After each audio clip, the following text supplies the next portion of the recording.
Essa visão, galera. Ó. Vamos entrar no túnel. Não sei nem quantos túneis que são, porque já passei tantos. Aqui dentro, mais um. Lá na frente tem outro. E mais outro. Mais outro.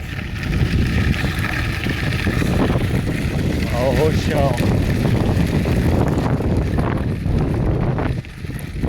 Meu filho, road bike não dá pra andar nesses lugares não, viu? Viu, Felipe? Compra a sua mountain bike. A gente dá umas pedaladas. Olha só, passa a visão. Tá ventando demais aqui em cima, Deus me livre.